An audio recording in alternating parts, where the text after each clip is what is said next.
Hello and welcome back to The Winning Mentality. Today I've got not one but two guests calling in from the States, Steve House and Scott Johnston. Steve is one of the world's best alpine climbers with an extraordinary mountaineering resume, and Scott has a long and diverse athletic background, having excelled in climbing, swimming and Nordic skiing, amongst others. Together, they've teamed up to create a company called Uphill Athlete and have also written 2 training manuals for mountain athletes, Training for the New Alpinism and more recently, Training for the Uphill Athlete. Both are available on their website, www.uphillathlete.com. To start out, I asked both of them to provide a quick bio of themselves, with Steve going first. I'm a climber, for lack of a better term, specifically an alpinist, which I consider to be sort of the decathlon of climbing. You have to be good at all things, from the uphill to the rock climbing to the ice climbing and even sometimes the skiing.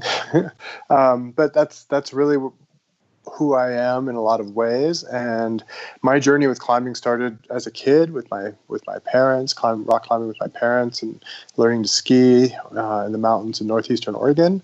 And, a big, probably defining event for me was when I was 18, I went as a student to Yugoslavia, specifically what is now Slovenia.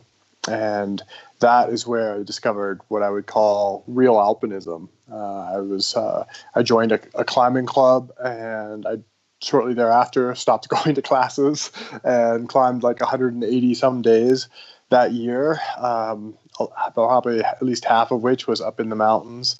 And that's where I discovered like this sort of technical climbing, like rock and ice and mixed climbing in the mountains. And I just thought that was the coolest thing ever. And I was totally hooked, and kept up my connections with Slovenia, started going on expeditions with mates from Slovenia, got hooked on the Alaska range specifically, spent about 10 years kind of really focusing on climbing new routes and repeating difficult routes as fast as possible in the Alaska range for probably about a 10-year period. Spent a lot of time climbing in the Canadian Rockies as well, and in my kind of 30s was really focused on Himalayan climbing. And I think what I'm best known for, I would say, is one particular climb in Pakistan. My partner Vince Anderson and I climbed a route on the Rupal face of Nanga Parbat, which is sort of famous in the climbing world because it's the biggest mountain wall in the world. It's about 4,500 meters. That's about almost 14,000 feet of vertical relief from the top of the Bergstrand at the top of the glacier to the top of the wall. So it's a really big wall. We climbed it, just the two of us, what's called alpine style, which means bringing everything with you as you climb. And we expected it to take 7 days, and we took us 8 days in total, summiting on the 6th day. And that was back in 2005, so a while ago now. Then I think another significant event in terms of our conversation here today is in 2010, I had quite a bad climbing accident. And at that point, I had been working with Scott, who will introduce himself here shortly, as an athlete for pretty close to 10 years. And I nearly died on this big fall. I fell about 25 meters and had many fractures, but most dangerously, hemopneumothorax, was rescued by helicopter and intubated and whatnot. So that saved my life. But after that, a couple of things happened, but one in particular was I had a long recovery, and Scott and I were at this point old and close friends. We had talked about kind of casually like writing down what we had learned, with him working as my coach and me as an athlete for those prior 10 years. We talked about writing that down, a quote unquote book, which we imagined, frankly, to be like a stapled pamphlet that we would give away 500 copies of. And so when I had this injury, that it kind of became my rehab project. It started off that way, but it actually took us 3 years to write our first book that we did together, which is called Training for the New Alpinism. And we basically tried to distill everything we'd learned from training as an alpinist and coaching, Scott coaching as an alpinist, into what turned out to be a not so short 464 pages, and then and since 2010 I have climbed a lot less. I still go on some trips. I was in Peru last summer for 3 weeks, but I also have 2 young kids now, my wife and I, and so I don't do as many expeditions anymore. And I'm perfectly happy with that. I did a lot of great stuff in the mountains that I'm pretty happy with. So happy to have this new focus. And part of that has been, writing and teaching and coaching and passing along knowledge about training that I've learned primarily through Scott, and also through the process of just all these other endeavors of communication in all its various forms about what is training and how it works and how you implement it and what it looks like. And I guess that's like a little summary of me as a climber. Okay, well, obviously I knew I'd have a load of follow-up questions, but just hold that thought for a second. Scott, can you return the favor and give us a little rundown on your athletic background, specifically your can we call it uphill athletics, given the title of the book? Oh, sure. Yeah, we can. My background is similar to Steve's, but I had a little parallel life. I started also climbing in high school. I grew up in Boulder, Colorado, and in the 60s and 70s, and was drawn into, specifically at that stage, rock climbing, which was sort of a fringe activity. And I was at a rebellious age and was drawn into that kind of non-conforming kind of lifestyle that it appealed to. I think that's probably a pretty typical teenage type activity. But at the same time, I was competing in some conventional sports. Through my university years, I was a swimmer and competed in swimming at a fairly high level. But I was also climbing through most of my other athletic career. I switched over to cross-country skiing after my university training, and competed also at a pretty high level in cross-country skiing as well. But all the time, this thread of climbing and alpine climbing in particular ran through my life. It was something that I never really gave up.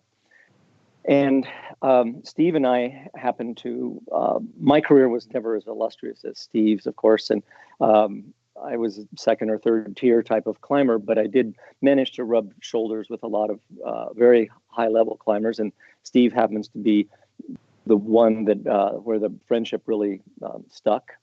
And we met about right around 1999, I believe, and struck up a friendship, began to climb and ski together.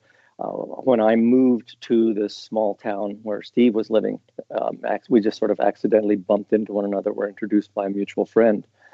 And so when Steve approached me about, excuse me, let me back up just one moment before I move into that. So my background in training for conventional sports had exposed me to some very high level coaching and some fairly rudimentary understanding of theories about training for endurance sports.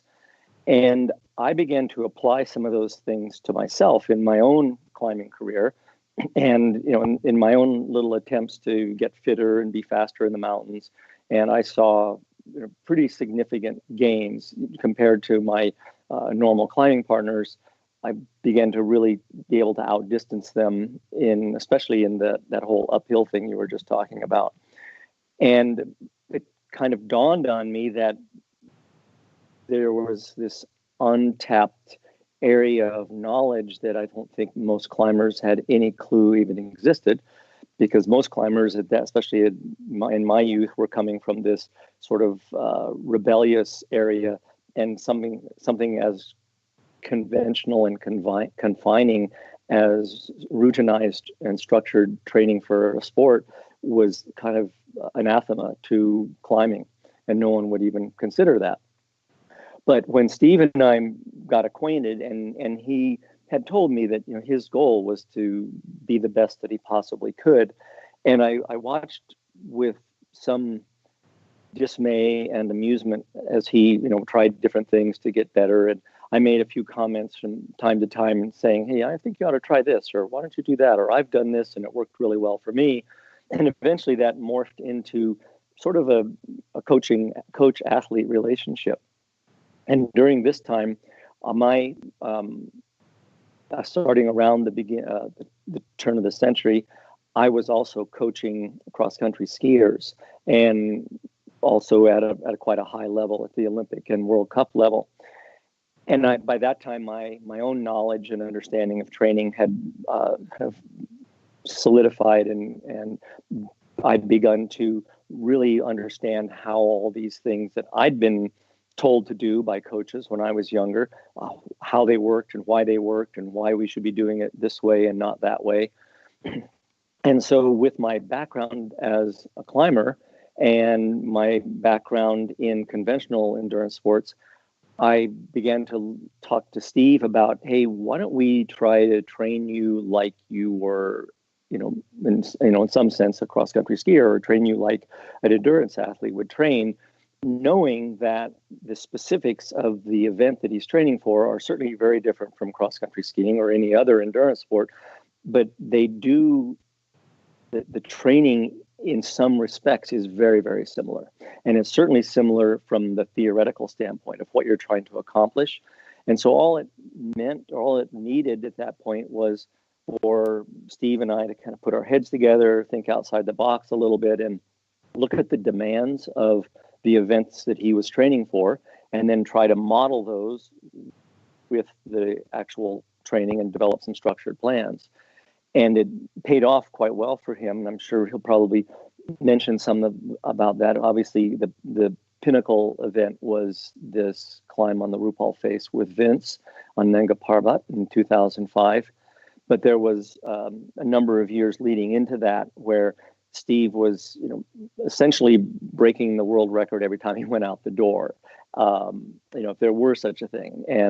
And so it would be, he was setting a new standard in terms of the difficulty and the speed at which these climbs could be done, many of them on, unclimbed routes. And then, as he points out, I was actually in Norway, I think it was in winter of 2011, coaching cross-country skiers, racing on the World Cup at that time. And we were on a Skype call. And this was after Steve had written his book, his memoir, Beyond the Mountain, and he was making a book tour with that. And he told me that one of the most common questions he was getting while on the tour was, well, how did you train for this? And he developed this sort of glib one-liner that, well, I could tell you, but it would take a whole book. And so in this Skype call, he said, I think we should write this stuff down. And I was really skeptical. First of all, I thought, well, who cares? I mean, alpinism is such a tiny little niche sport, and we could literally count the number of alpinists, high-level alpinists that we knew of who trained on one hand and have several fingers left over. So it just didn't seem like that it would go anywhere. But I took the challenge, thinking like Steve did, that we'd be putting together some little pamphlet and be done with it and walk away. But the more when we launched into it, the more engaging the project became, and the deeper we dug, the more we realized we actually had to say. And so it got much more formal, and then as Steve said, it morphed into this 460-page book, of which, and I remember the exact quote when Steve suggested that we do this. I said, we'd be lucky to sell 1,000 copies. Well, we've sold, I think, probably close to 60,000 copies now. Wow. And so it from what I can tell, I'm not super involved in sort of the climbing world today as I was, 20 years ago. But it does seem like we have managed to sort of change the conversation. People are talking about training and thinking about their climbing in different ways. And So, which is a bit of a revolution in a sport like this, where the ethic up until fairly recently had been to at least appear to have trained or prepared as little as possible when you went out to do whatever it was you did. And then the impressive thing would be that you were pulling off this amazing, dangerous, difficult climb without actually ever, doing anything more than, drinking beer and sitting on the couch. Unlike most conventional sports where putting your training out there, and conventional and endurance athletes especially love to sort of brag about how much they train and how they train. Whereas climbers, it's a completely different worldview, I believe. But that does seem to have changed a bit. Not that people are bragging about their training, but at least they've embraced this notion that if they want to improve, they could try something like what we've suggested. And on 90% of the time, they're going to see some pretty significant gains. So this book, I read an advanced copy. You were kind enough to send me a digital copy of the latest book, and it's aimed, I guess, at the everyday uphill athlete. Would that be a fair summary? Yes. So what happened was, after we published Training for the New Alpinism, a young man, Spanish man named Kilian Jornet, who sort of dominates the sports of mountain running and ski mountaineering racing. And he put something about our book on our social media and commented that, basically thought it was a good training manual for people. Then in a conversation with Steve, he said, I would like to see something similar to this, but for the sports of running and skiing in the mountains, but I don't want to have to write it. And so the three of us then began this collaboration with, Kilian is sort of the Steve House of the mountain running and mountain skiing world. So we had these big, I was associated now with these sort of the premier names in these two areas. And it made sense that, okay, if it works, if this model and this method works so well with the Training for the New Alpinism book, we can dispense this same kind of information to another audience that otherwise really doesn't have the resources to get all this exact same information in one spot. So while the theories and the principles of training are the same, whether you're running the local 10-kilometer race or climbing the north face of the Eiger or running around Mount Blanc, these training theory holds for all those types of things. And so we took many of the same ideas, but then adjusted them, many of the same ideas out of the New Alpinism book, and adjusted them and massaged them into this new book. I believe the new book is better in some ways, because when we wrote the first book, the new book, by the way, is called Training for the Uphill Athlete. But when we wrote the New Alpinism book, neither one of us had ever undertaken anything like this. And some of the subject matter is rather weighty and a little bit thick. And the book reads a little bit more like a textbook than many training books do. And so it requires the reader to really roll up their sleeves and get in there and study it to understand it. And I believe that over the intervening 5 years or so, Steve and I have gotten much, much better at explaining, and I don't want to use the word dumbing down, but being able to explain some rather complex physiological phenomenon and how they affect the decisions you make with your training in a way that is much more understandable to the layperson, or even just a casual person, somebody who doesn't even want to study it very much. So the new book benefits from a slightly different approach in that I think it's more accessible for most people. Yeah, I mean, I'm not a scientist, but provided I reread the most, I guess, complicated sections, I felt like I got everything in the book. Well, great. That was what we hoped to do. Good, good. We knew that when the first book came out, we even made a little, I think, some public caveat that, hey, don't expect to get this on the first reading. And I think it's still true with the Uphill Athlete book, but it's definitely more accessible. I tried to use some more metaphors and make it so that people could relate to some of these ideas without having to have, having just finished a course in, biochemistry or something. But we're saying that this is a book. I don't. You're right. You're not dumbing it down, and it's not aimed at the layperson. But I always think about the average person listening to this podcast, who probably has no interest in and isn't really aware of what alpine climbing is. And I've done quite a lot of alpine climbing. If you were a second or third tier alpinist, I was probably maybe 20th or 30th tier. I was pretty low down, but I still kind of get it. But it'd be interesting to hear what just before we go too much more into the book, it'd just be interesting to hear what both of your motivations were, because I think Free Solo has just won an Oscar with Alex Honnold, and Climbing in Danger is in the news a little bit. Steve, what drove you to try and get better? Why were you interested in training? Why were you trying to be the best you could be at alpinism? It's just no. But I interview people that are involved in sport, and obviously you have a direct competition. Right, and that is one of the interesting things with almost all climbing. I mean, there's now competition climbing that happens on indoor walls, so let's exclude that for the time being. But the rest of climbing, and traditionally, historically, climbing is anti-competitive. Essentially, we don't.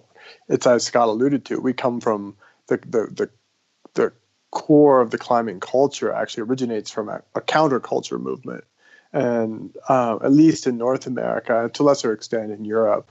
But it's. I just mean, you're putting yourself in a dangerous position. I know why I did it, although I probably couldn't verbalize it either. But it's just interesting why you're putting yourself in this risk, why you're exposing yourself to this level of risk, and why you're putting in so many hours training. So it's all a very complicated sport, because it's perhaps arguably the most complex environment on Earth is the high mountains, because it's very dynamic. I mean, not only are you affected by the weather, but then, and obviously everything goes along with that, but very oftentimes the mountain itself can move, whether that's a snow avalanche, ice can break and fall down, rock fall.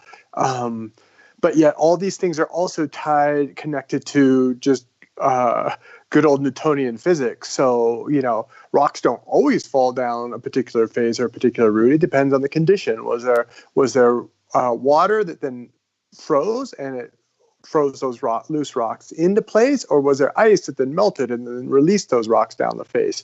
I mean, there's a thousand little things just like that affect alpine climbing. So it's this giant puzzle, and part of the fascination of climbing mountains is working out that puzzle, because there's all these different components. They're all interrelated, and one of the things that you can control is yourself. You can't really control the weather. You obviously can't control the weather. You can only control the mountain in the sense of choosing what time whether that's the season or even down to the hour in which you choose to expose yourself or be on that mountain. So, other than the timing, you can't really control the mountain.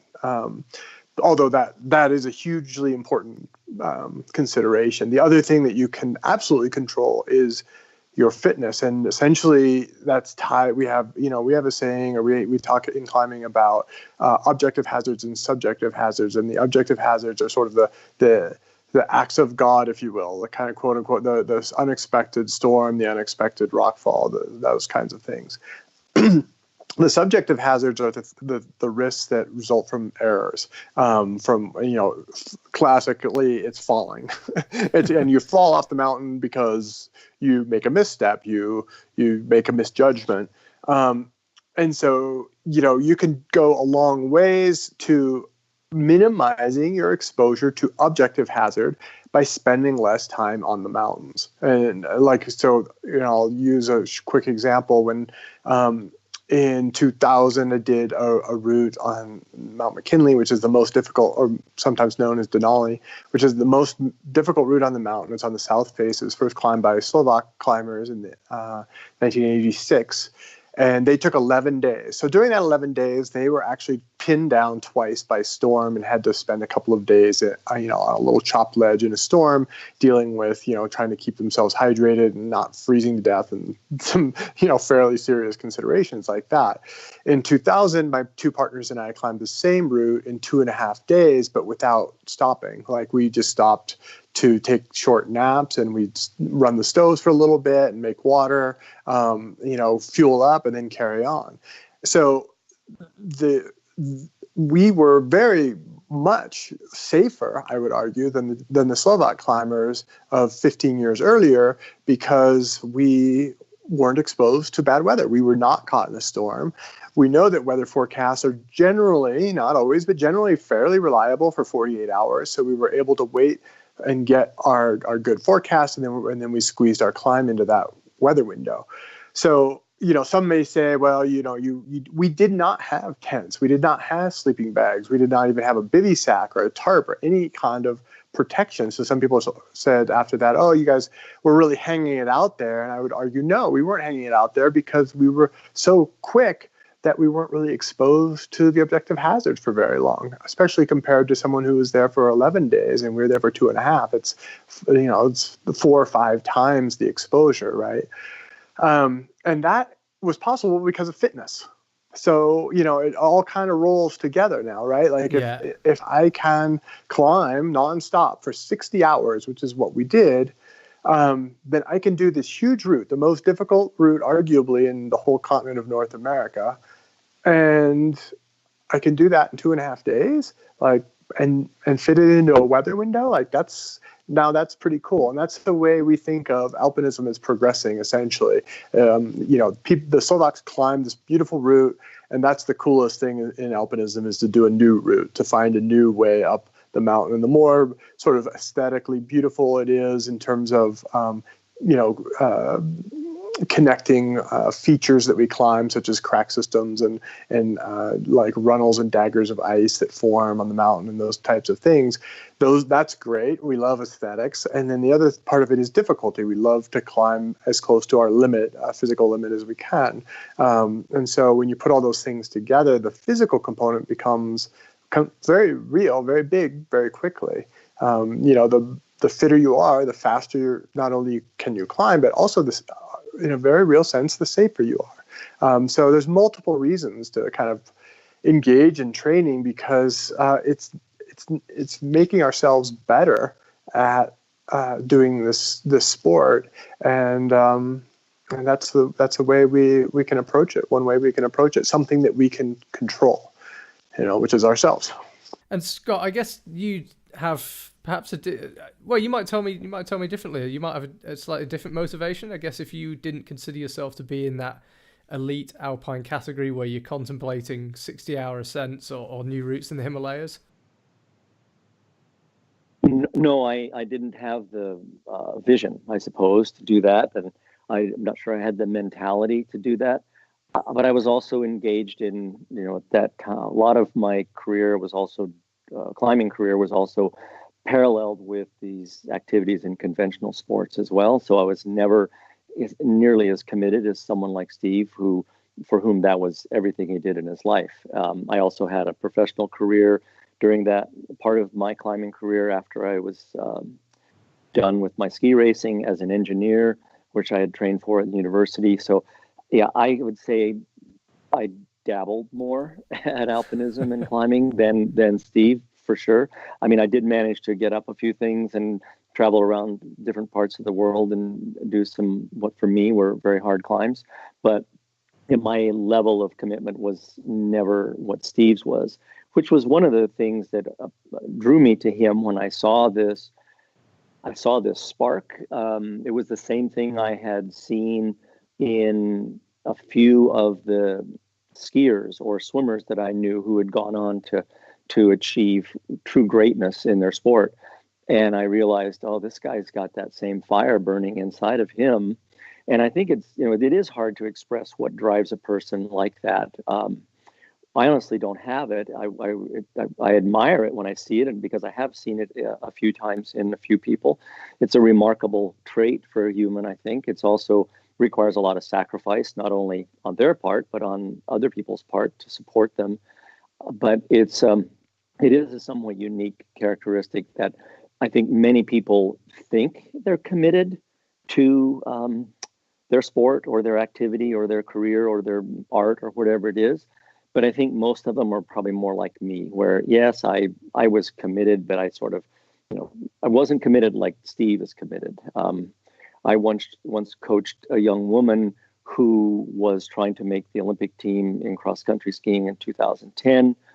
And she spent literally her last dollar flying to the Czech Republic to take part in a qualifying race. She did not have a ticket. She didn't have any way to get home. But if she wanted to qualify for the Olympics, she had to race at the World Championships in Czechoslovakia. And she had qualified, but she had no financial support from the U.S. ski team or anyone else. And she literally spent every single penny on this gamble that, hey, I'll make the team or I don't know what I'm going to do. I mean, she was sleeping on the floor in friends' houses, even over there in Czechoslovakia. She was sleeping on the floor of an acquaintance's house. And she did make the team. And at that point, once she made the team, then she was able to rally a little bit of financial support and someone bought her a ticket back to the US. But that's commitment, and most of us don't have that level of commitment. Most of us are not willing to launch out on a 10,000-foot alpine face for 60 hours something Steve didn't mention and some of your listeners might not understand is that once these guys got more than a couple thousand feet up on that face, they can't come down again. They don't have enough equipment to get off of that mountain. The only way up or the only way off of it safely is to go up and over the top. And that's commitment. And again, not very many of us, I think, have that level of commitment. And it's an admirable, in my mind, it's an admirable characteristic. But it is a somewhat unique one. So what was the motivation then to turn your knowledge into a book? I mean, you're welcome to say we just thought we'd be millionaire authors, but I'm guessing yes, exactly. I'm guessing there's a little more to it than that. I mean, what was it? Because you just wanted to see other people be the best they could be? Is that kind of the motivation? Yeah. Well, I think it was. I mean, we're waiting for the movie rights to come in for our books, and I heard that Brad Pitt is going to play Steve House. So I don't know if he's good looking enough. No. Well, Scott's going to undersell this. So, Scott, may I interrupt you here? Yeah, go ahead. Because I think I've heard Scott answer this question before, so I'm going to jump in. So. I alluded to that accident that I had in 2010, and that this was sort of my convalescence project in a sense. But one of the things that I would say is I spent 2 hours waiting for the helicopter to come and rescue me, and I knew what was going on, and I had no head injuries. I was totally lucid. I never lost consciousness. I remember the whole thing. And for those 2 hours, I thought I was like basically thinking to myself, okay, if you die right now today, how did it go? What are you happy with? What are you not happy with? Like literally had that conversation with myself for 2 hours. And one of the things, and Scott alluded to this a second ago, one of the things that I had not done is, because of my, let's call it my passion, my drive, my fire, whatever you want to call it, I'd been very selfish. Everything was about my climbing, about me, and everything else came second. Literally everything. So, I came to that realization, I was 39 years old. I thought, I've done great climbs. I'm really proud of the climbing I've done. I haven't done everything I would like to do. There was definitely some big things I still wanted to do, but there was a lot of huge areas of my life that were essentially deserts. And one of those deserts was giving back to my community. So I knew that Scott because Scott had been teaching me at this point about training for 10 years, and it seemed to never stop. Like every time I asked him a question, we would talk for an hour about whatever that question was. So I had this, I knew about this well of knowledge and information that I could help sort of channel and bring into this community that we share with not just the climbing community, but actually the outdoor sports community. And I felt like I was in a position, I wanted to make this happen because I felt like, I am going to die someday, aren't we all? and I want to do something like this in my life. I want to give back. I want to provide something of value to my community. And B, I know how to do it. Like, here's this, Scott like knows all this stuff, and I'm the only one he's talking to, and a couple of other people. We need to communicate that. Like, we need to get that out there. This is an amazing resource, an amazing depth and well of information and knowledge that people can then use to improve themselves should they want to.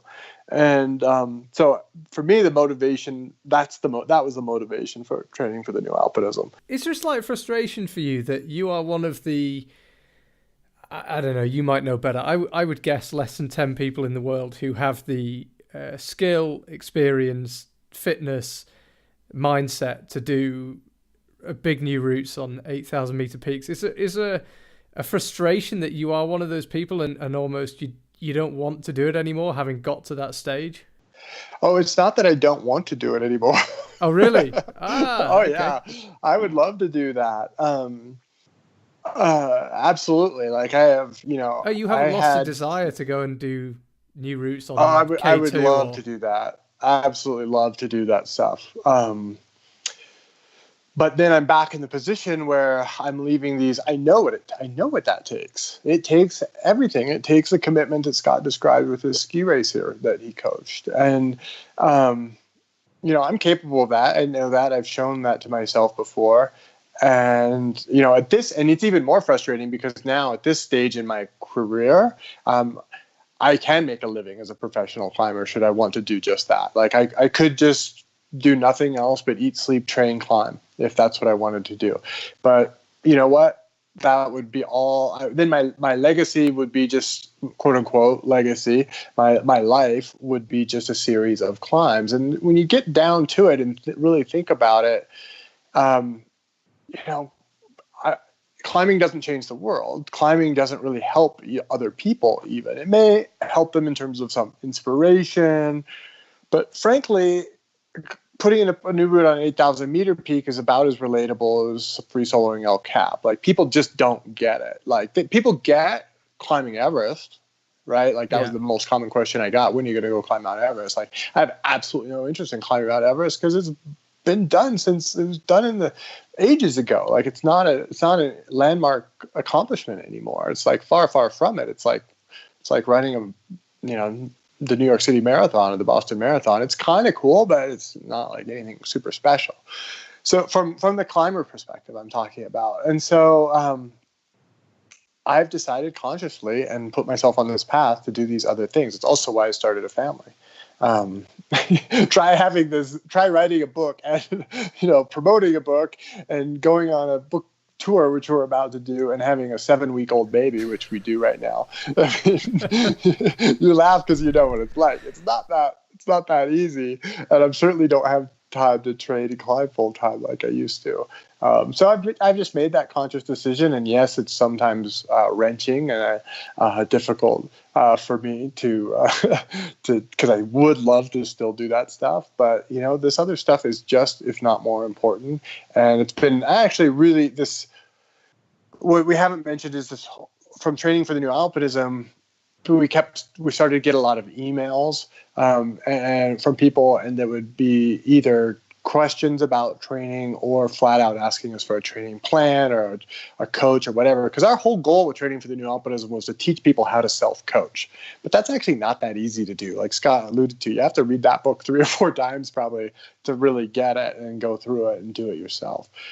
So from that, another long story, but from that, we started a website called uphillathlete.com. And then we started to we originally thought of just doing a forum where we have a place to basically post these emails, because we kept getting the same emails essentially. I mean, there's only 100 questions and they start to get a little repetitive. So we thought we'd just have it all housed here. But now it's become a coaching business. We sell training plans, and we still provide this forum where we provide like free, basically free consulting, free answers to people's questions. And what's the process of setting up that website been like? Were you surprised by the demand? I know you said you got a lot of emails, but were you surprised at just how many people wanted to improve their performance in the mountains? By that time, I don't think I was surprised. Were you, Scott? Initially, I think we were, but by the time we set up the website, the popularity of Training for the New Alpinism book had prepared us, I think, more Yeah, so. Which I is would agree with so that. the website, it was in effect a response to the popularity of the book. So I believe we were probably prepared for it once we put that out there. Although it's grown beyond our wildest uh, sort of expectations. We had never imagined we'd be employing the number of coaches that we now employ, and writing the number of training plans that we write, or spending as much time trying to run the business now instead of coaching people or even going climbing ourselves. From the website, where did the conversation about a second book come from? Did you just feel like there was unfinished business in the first one? It actually came from, Scott had mentioned it before, from Killian Jornet had posted about our Training for the Uphill Athlete, or Training for the New Alpinism book. And in an email it said, oh, this would be really cool to have something like this for mountain running and ski mountaineering. And then, as so often strangely happens in this day and age, Killian and I actually got in touch. We started to meet from time to time. I spend a fair bit of time in Europe, and he was actually over here in Colorado. The first time we actually got together, he was here in my backyard doing a backcountry ski kind of training camp in December with his girlfriend Emily. And I skied with those guys, showed those guys around here for a couple of days. Killian and I met one time in Switzerland, and I helped him. Sometimes he also needs like climbers who have skills that I have. So we try. So we didn't get to attempt it, but we wanted to do this traverse of a couple of peaks in the Valais region. And we went to do that, for example, in that case for like a week, and we had really horrendous weather. It was the first week of September. We ended up spending a lot of time in my van in the rain. We climbing one peak the whole week. And during that time, we sort of developed this idea, and then Scott and I started talking about it more. And basically what Scott had said, Killian was like, yeah, I want this book for the sports I'm focused on, but I have ideas and I could contribute, but I don't want to write it because I'm in the height of doing what I'm doing. I'm training, I'm racing, I'm going, got these plans. So we basically said, okay, Killian, way we did it was we basically interviewed him and recorded it. And we talked to him about specific subjects, and then we transposed those into essays and things that we added to the book. But then primarily Scott and also but myself wrote the core text.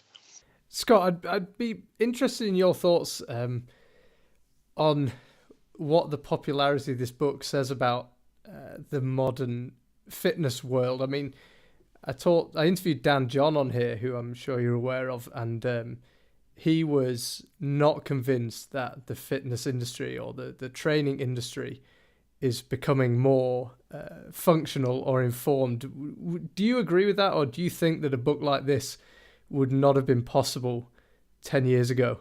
I think what we have going for us in both of these books, in the first book, with the alpinism book, was Steve's name associated with it. So Steve was sort of the, I don't know, in American terminology, we'd have to say Steve was sort of the Michael Jordan of alpine climbing, the famous basketball player.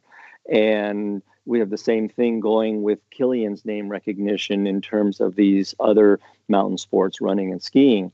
And so the credibility that those two bring to the book itself, I think, is an enormous component of their success. I mean, we're not just talking about another schmo writing a book. If I had written the book, either of these books with my name on it, I don't think they would do very well, frankly, because who am I? I mean, I may have been able to help someone like Steve and Killian and I have spent a lot of time talking about training ideas, and we're definitely fully aligned on those things, but it wouldn't have the cachet of not having their names on it. So I think the books could have been reasonably successful, but I think you're asking a slightly separate question if I understand it correctly. And that is that the fitness industry today, which is very different, and I'll make this distinction, but it's quite different than training for sports. So fitness and sport are, and especially athletic or an endeavor like an endurance sport, is like a very, very different thing than training just for fitness. And what most people do is engage in fitness activities, which is all good and fine. And for most people, that may even be the best approach to have a healthy lifestyle and stay active and do a variety of different things. But athletes don't do that. Athletes train very specifically for one thing, to get really good at whatever this event that they're trying to compete in or participate in. And so that makes their training quite monodirectional. And whereas the traditional approach to what I call the fitness industry has been to be quite varied and scattered and non-specific, and kind of as non-specific as possible, which from a health standpoint may actually be better. But athletes aren't training for health, they're training for performance. And in the fitness industry, there isn't that emphasis on performance. What there is there's an emphasis on, well, for instance, taking something like the strength and conditioning world, where the things these people do in the gym, whether it's bench press or deadlift or burpees or whatever it is, those training methods turn into the event themselves. So in that case, let's say using a very simple and example might be something like a bench press, a very simple weightlifting exercise. And so people will practice the bench press, but they practice it so that they could get better at bench pressing. They're not practicing it so they can run faster or jump higher or climb better. They are doing the bench press or the deadlift or the whatever activity it is inside that gym so that they can be better at that particular thing, which is not how an athlete uses their training. Sometimes the athlete's training looks very, very much like the event they're training for, but other times it doesn't bear very much resemblance to the event that they're training for, but it helps support some other aspect of the training for that event. And so the athlete's training is very, very directed at improving performance in a specific event. And I believe that the fitness industry, I think, there's a little bit of snake oil being sold to the public that, you can accomplish this, that, or the other thing in, 45 minutes a week or by, 5-minute workout sessions and this and that. And of course, that's nonsense. The body doesn't respond that way. If it did, then the best athletes in the world would be using those same techniques, and they don't. The best athletes in the world train 1,000 hours a year, typically, to do what they do. And so if it was accomplishable in 3 15-minute sessions a week, then you can be sure that people would probably be doing that at the highest levels. So I think there is quite a bit of misconception that's been put out there by the fitness industry, because their job is to sell things, whereas our job is to help athletes perform at a higher level. And so we've got a little bit of different approach. And so I don't put training athletes in that same category as what I would say would fit into the fitness industry. Yeah, that's a good point you make. But Steve, just thinking about when you were training, I'm interested in how well informed you were looking back now. I mean, if you'd had this book when you needed it most, say, how much of a difference do you think it would have made? How far off this were you? Well, I had something better than this book. I had Scott. Well, that's true. So Scott and I started working together not that long after I climbed the Slovak Direct in 60 hours, because that was essentially actually 1 year later when I climbed another route called Infinite Spur, which had the fastest ascent, just for reference, the fastest ascent before my partner's climb was 7 days, and we did it in 25 hours. So And then I said, okay, there's nothing left for me here in basically North America that's really pushing me. If we're making those kinds of changes, and if we're going, 1/7 of the time that the next fastest party needed, so that's when I really started focusing on the Himalaya, and that's also when I started working with Scott. But I mean, in order to get to that level, you must have been training. I don't know. It's exceptionally hard. I wasn't. Really? That's the thing. I had no idea what I was just going climbing. Right. And I was a mountain guide, and I literally lived on $12,000 a year. That was the most money I made in any year. And I just was super frugal, and I climbed all the time. And that's what Scott was referring to in the beginning. That's the quote unquote culture of training for climbing. And also I would extend that to other mountain sports, whether it's skiing or mountain running. Traditionally, if you go back, that's the way people train. They just did the sport. They didn't train in the sense of understanding the fundamental concepts of, continuity of training, the gradualness of increasing training load, modulating training load over time. Some of these very, very, very fundamental principles I knew nothing about. I would just do pull-ups until my arms hurt. That was my idea of doing a lot of getting stronger, right? And to a certain extent, that works. But I was not training. I was essentially just climbing. Do you think you could have made the leap to doing things like the Rupal face if you hadn't met Scott? No, absolutely not. Those 5 years between starting to climb with Scott, or starting to train with Scott, and climbing the Rupal face, I can't even tell you. I went from being an amateur to a professional. I went from being, a guy who ran a 3.5 hour marathon to a guy who was running a 2 hour and 10-minute marathon. It completely changed my physiology. It completely changed my body. It completely changed my performance. For example, in Nanga Parbat, on the third day, we climbed 24 hours nonstop. We climbed an entire 24 hours without a break. We slept for 6 hours. I got up and I did it again at altitude. There was no way that was possible without the kind of multi-year buildup of training and conditioning that I had through, attained through the help of Scott and actual correct training. It's just, that's why I'd say it's unrelatable to most people. They don't understand, if in 2000, I could have climbed, for example, the normal route on Mount Everest in a day or two, relatively fast. Once I acclimatized, I would have been probably would have considered some sort of record. I could have attained some sort of record. And Scott and I actually, when we first started working together, went to Cho-Oyu, and I forget the time. Maybe Scott remembers, but I think I climbed Cho-Oyu on the normal route, and I don't know. I think it was 12 hours or 16 hours or something like that. It was one of the fastest times ever. If not the fastest at that point. I'm not really sure. Records around these things are not that well kept, let's say, or people just don't care about them that much, or at least they didn't back then. So I could have been pretty good then, but I was multiple levels beyond that 5 years later. Totally, I was on totally another level. Well, Scott, how far do you think we are from?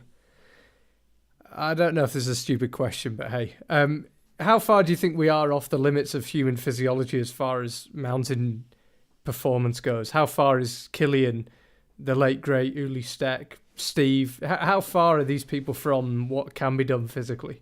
Well, I think that we're getting guys like those that you've just mentioned are beginning to knock on the door of what's humanly possible.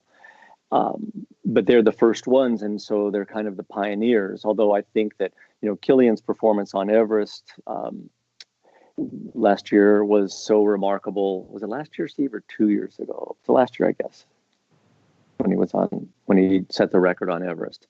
But anyway, that's that record I'm quite certain is going to stand for quite a long time.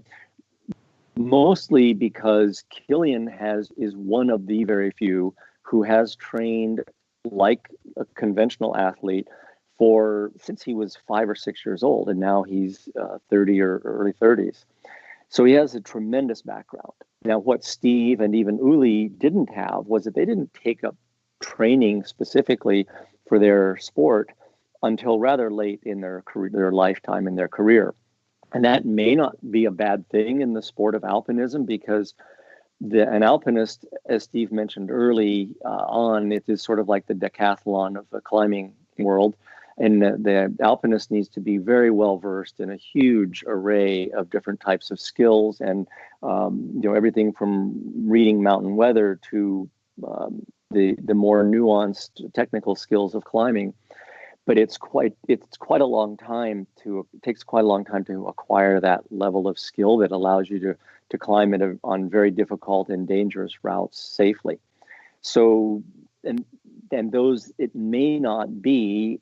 And Steve and I have talked a great deal about this. What's the proper way? If we were to take a 12-year-old and try to turn them into a super alpinist, what would be the method you'd use with that kid? How would you train them?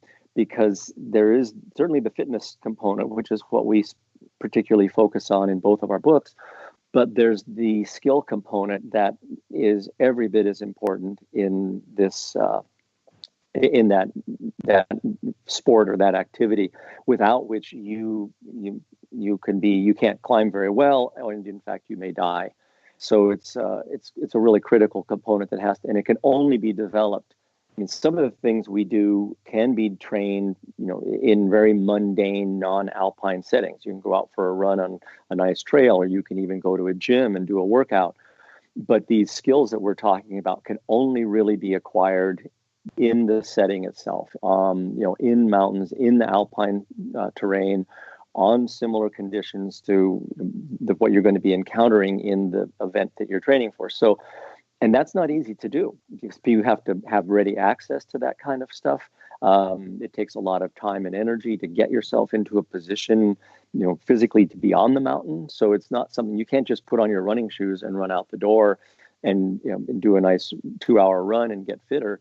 You actually have to take a considerable amount of time and effort and expose yourself to some danger in many cases to gain these skills. So I'm not sure that the path to producing the uber alpinist will mimic the same path as, let's say, to produce the next Michael Phelps or some other phenomenal athlete that sets a whole new standard for what's possible.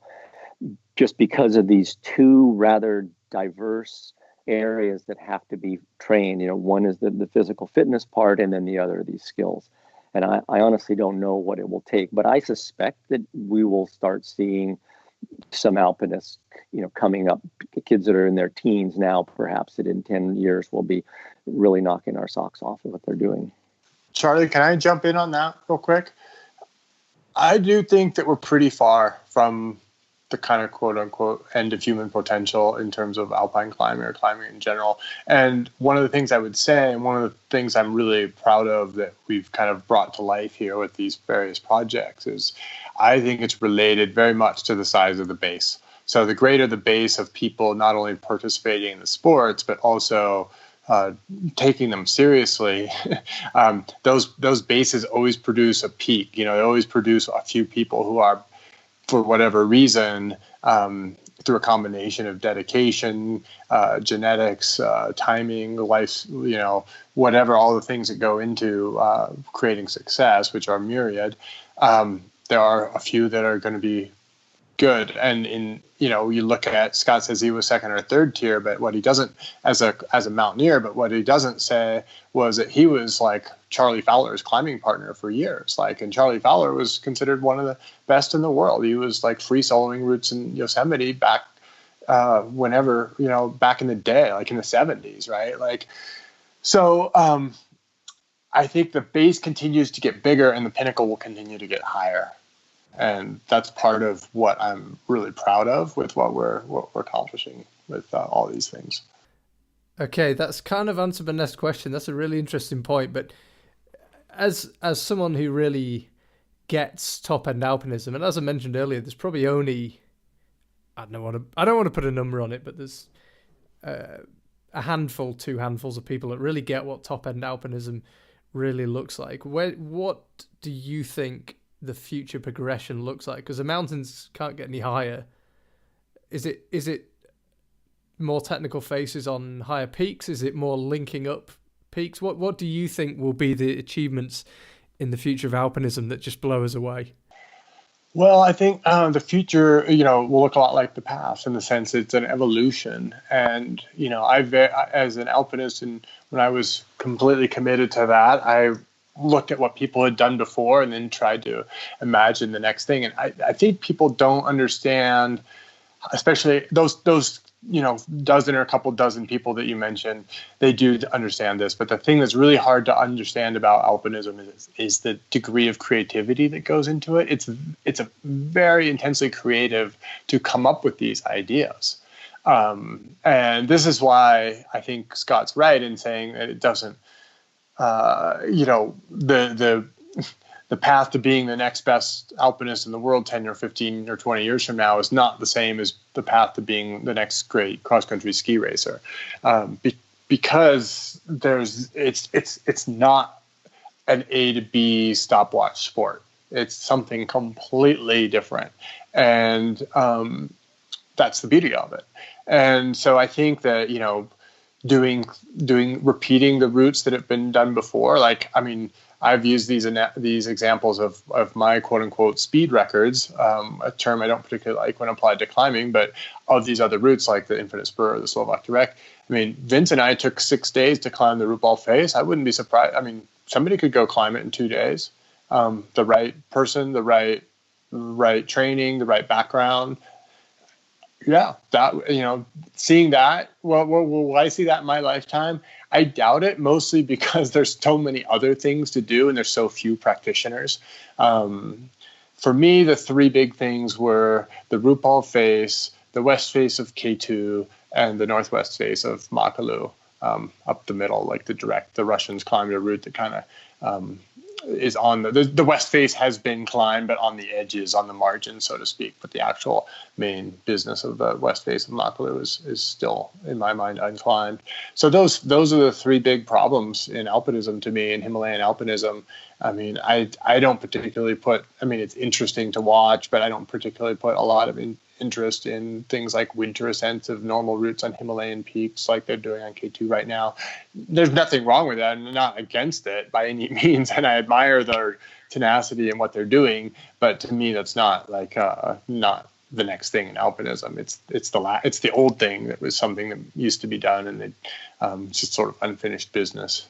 But I'm going down a rabbit hole here. I'll try to sum it up. I just really do think that the sky is the limit, because it's so much about a creative pursuit. And those 3 peaks and objectives I mentioned in Himalayan climbing were my ideal, and somebody else is going to have different 3 or 10 or whatever, and that maybe it will be an enchainment or maybe something else. Who knows? And that's up to them. It's up to them to create that future. And as you said, blow our socks off. I'm kind of looking forward to it. Okay, Scott, slightly different question, but what do you hope comes of this book? Not what do you think will be the future of alpinism so much, but what would you, if 5-10 years from now you could look back on the results of this book, what would you hope they would be? Well, I think that, like Steve said, our goal with both of these books and with our website has been to disseminate sort of a no bullshit look at how to train for these types of sports, because there's a lot of really bad information out there, and we wanted to put these books and this information, make it available to anyone, so that people can see this is how the best in the world train. You don't have to do it that way, but this is how they train, and there's some pretty good reasons as to why they train that way. Because as Steve said, that's going to help make the base for all these sports bigger, and I think we'll start to see more and more great performances coming out of people, because you'll begin to attract, or you're likely to attract some person who has that unique set of talent and skills and genetics that allow them to excel at those types of things. So I think our my hope is that people can continue to use these. One of the reasons we call them a manual, both of these books are manuals, is that we want people to be able to refer back to them for instruction and learning, in coming away with this, developing this knowledge base, so that, as I said earlier, I made the allusion to wanting to sort of change the conversation, because the more people that understand how this is done and why you do things the way you do, I believe the better the more fun they'll have, the better performances they'll get, and hopefully be safer in the mountains. Well, that would be a pretty good result if that came off. Well, we would hope so. Guys, thank you very much for your time. I really appreciate you giving up some time in the middle of your day. It's my evening, so I got all the time in the world, but you guys giving up a winter day, so I appreciate it. Thank you. You're certainly welcome. Thanks for reaching out. Thank you to both Steve and Scott for taking some time out to call me in the middle of a spring day when they could just as easily have been out in the hills. As I mentioned at the top of the show, you can find out more about them and their work by going to www.uphillathlete.com. That's all from us this time, but do stay tuned, because in the pipeline is an interview with a man who's played for Manchester United and Barcelona. You may have your guesses, but you'll have to check back to find out for sure who I'm talking about. Speak to you soon, and thank you for listening.